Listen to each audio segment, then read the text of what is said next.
What is going on, your YouTube? Black Bigelow, male gigolo here today. I got a special guest in the drone. We're flying at around, I don't know, a couple hundred feet, 1,000 feet. I don't know. But anyways, special guest, state your name. Miriam. Okay, your name is Miriam. And so you're on the drone with me. We're, playing pretend here. So you sent me a text message this morning. And let me read quickly the text that you sent me. Okay. So you said, I know that I am nothing to you and you may block me after this comment. I just wanted to say I saw your live last night and it really concerned me. My heart was led to send you this message. It was very entertaining until the alcohol kicked in.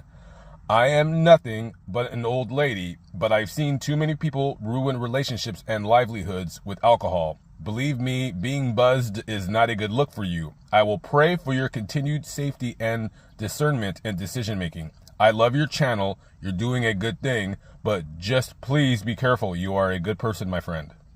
Oh, Okay, so, and then I responded to you, and then we, of course, blah, blah, blah. My first question is, so you saw the live that I was on. So what bothered you? Like, what was it that I said that made you concerned for my safety and my health? Oh, man. I don't know. Just when you got buzzed, and you started ranting and yelling, and I was just concerned for you because I know you're not drinking at a house, you're drinking out in public. And also you were talking about things that, I felt like should have been done in private. Okay, like what, for instance? Can I say her name on the interview? Oh, this is a free speech platform. You know that. Okay. Well, the way you were talking to Kale, you could tell in her text that she was putting on the live feed, and then when she called you, you could just hear in her voice that she was embarrassed and, I guess, was, for a better word, pissed about you bringing that up in front of everybody. And I just felt like she was in the right. Like, that was something that y'all should have talked about in private and not in front of 300 people. Well, okay. I would disagree with you, being that the subject is something that, we were arguing about, which is not important. It's important to her, but ultimately it's not important to me because she's making it important to her, which it should not be.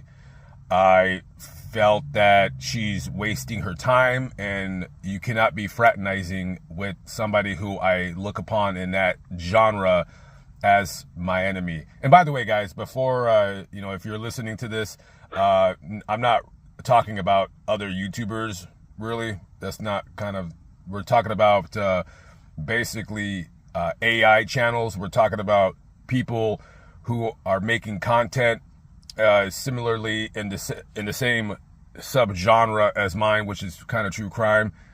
And I don't like people like foreigners who are talking about American. Number one, I don't like that foreigners talk about American cases. I don't know why. It's just, that's how I feel. I don't, the Irish guy and the English guy and the English broads. Yeah, screw them. Yeah, go talk about your own cases. I don't know. I feel a certain way. But when it comes to the AI, the fake voices, the guy that lives in Romania that has a fake AI channel talking about gangs in Los Angeles, I think it's phony, and I don't like them. And if people keep listening to these fake AI channels, these robots, it's going to ruin it for American/human creators on the platform. So that's kind of why we were arguing. But getting past that, what else did I say that, or what was I doing on the live that made you concerned? I don't know. It's just how you lost your control when you started drinking. I don't know. It was just, I guess because I had never seen you like that before. Oh. Because usually when you do lives, you're coming on like really late, and like I said, I'm an old lady, and I'm in the bed before then. But it was just a Friday night, and I'd had 2 cups of coffee, and I was up, and I just caught your live, and I was like, well, okay, and so I started watching, and then it was like a switch went off on you, and it just concerned me. I mean, I don't know. You keep saying that you're an old lady. Why do you say this about yourself? Because I am. Can you do you mind telling us how old you are? You don't have to. I'm 56. I'm in my late 50s. Okay, so that's not an old lady. An old lady would be a lady that's in her, I would say after 70. Okay, go ahead, call yourself an old lady. 56, Well, what would you call a lady who's 56?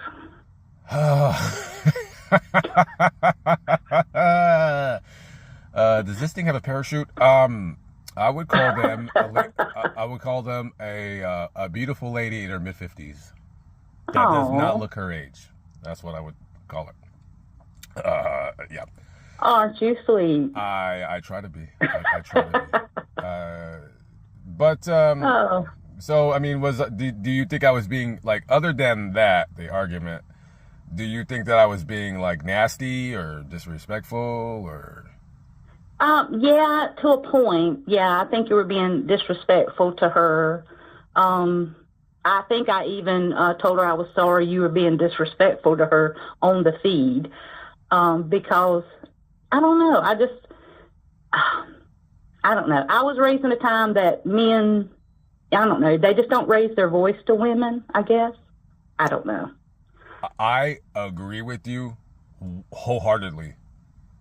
Unfortunately, with this woman, that's all out the window. It's just, yeah, it is. She knows what's up. It's too late. It's too late to live by that code. Because okay. Sometimes she just what's the term? Gets my goat. But listen, people fight and people argue, people disagree about things, but that doesn't mean, for sure, yeah. But that doesn't mean she's not my friend, of course. She's a great asset to me. And however, I think that her talents are better used in other places, not dealing with robots. It's just Right. And I don't know anything about all that AI stuff. Like I said, I'm not on the internet a lot, but I don't know. Is it you don't know anything about that AI stuff? I sure don't. Oh, okay. But I mean, is this how she's making a living? Is she doing this for a living? Does she have other ways to make a living, or is this how she's making her living? No. Her job is, I mean, she actually works at McDonald's. So, yeah. I don't know if I believe that. Yeah, she only has one job because they fired her several times and she went back crying, begging. She told me groveling at his ankles, which were wet with Diet Coke, because it spilled. So her only job that she's actually, capable of, and is, qualified, is to only fry the chicken nuggets. That's the only thing she can do. She can't do French fries because that's just a mess. But those chicken nuggets, that is her job. Oh, you're funny. Yeah, and she works from 1 p.m. to 2:25 p.m. 2 days a week. Very part-time. Okay, all right. If you say so. I got a question. Since you're an old lady, do you still work, or are you too old to work? Well, I worked 32 years in childcare. I worked as a 4K teacher and a director of a daycare. And then when COVID hit, it put us out of business. And so I started watching kids at home. That was in 2021. And I started watching kids at home, doing a 4K program at home, like homeschooling other people's kids. But then my vision started getting dim, so I've got glaucoma. So I'm sorry to hear that. Do you smoke weed? I heard that's a thing. no, my sister tries to get me to use hers all the time, but I don't want to. South Carolina don't have the medical marijuana. You can't. It's illegal here. Hey, listen.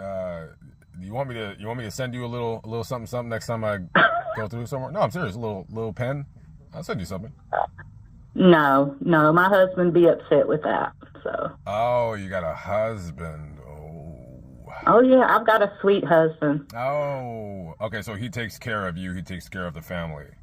Yes, he does. He does. So you cannot, because of the glaucoma, you can no longer do the child care at all. Well, I could, but it's a liability because when the children get out of the frame, because my vision is slowly going away on the peripherals, like if they're on the playground or in my yard, it's like if they get out of my peripherals, I can't see them. So it's a liability where they could get hurt. So right now I am watching my grandson, which the Lord worked it out that, because if I was still working, I wouldn't be able to watch him. But I watch him during the week. And, of course, my husband helps with that. And I go next month, and they're going to do some surgery. So hopefully it's going to clear up a little bit. I can't drive anymore, so, well, that's why I'm living vicariously through you. I'm just going all over the country while watching your channel. Well, thank you for tagging with me. And even though I was being very nasty, or not nasty, but I was, arguing with Kale last night, I am glad that you're still on the team. And I'm hoping the surgery goes well. I'll say a little prayer as I'm eating French fries at McDonald's today, because today's my cheat day. I will hope that everything goes good, and if anything, not just for the babysitting, because I also want you to be able to see what I see wherever I go, because I want to start traveling outside of the country as well. So I got a question about the childcare. Okay. How much did you charge? What were your prices? At my house? Uh-huh. Yeah, I charged $130 a week. Per kid? Per kid, yeah. And that was some getting here at 6:30 and not leaving till 5. So I had them all day. I think it was I really think I was underpaid. If you compare to other daycares and other homeschoolers in South Carolina, I think I was really giving them a break. So. Yeah, and no, if I had a kid accidentally, and that's the only way that would happen, I would and if I lived in South Carolina, I would definitely take them to you. Even you could be totally blind, I wouldn't even care. Just put like some kind of a leash on him or her, and just kind of tie him up outside like a dog, and so they could just kind of go around in circles or something. Oh my God. Would you? Was there a kid that someone brought to you that you couldn't handle and you refused? No. No. Do you charge more for like different races of children, or is it all the same price, whether they're black or Chinese or? No, it's all the same. Kids are all the same. Are you sure about that? Or are you just trying to say I'm very sure about that. I actually had parents would come and watch my classroom, and they're like, I can't believe you can get them to do that. They won't do that at home. And I'm be like, well, I expect it here. I expect a certain behavior. I expect you to be on your best behavior. I expect you to respect me, and I respect you. It was, I don't know, just, I raised those kids like I raised my 2 boys. So. Have you ever had a parent come to your place and be like, watch my kid, motherfucker? Anybody like that? No. Oh, okay. I've dealt with difficult parents, and it's mostly from split families. The mother would want the child to come, and then the dad would have to pay, and then he would not want to pay and that kind of stuff. We had things like that all the time. But. Oh, did you hear that? That's the alarm. Oh, hey, so the battery is dying on the drone, guys. We're going to have to land this, but listen, thank you for your time. And You're welcome. And next time when I yell at Kale, I'll try to yell at her more softly.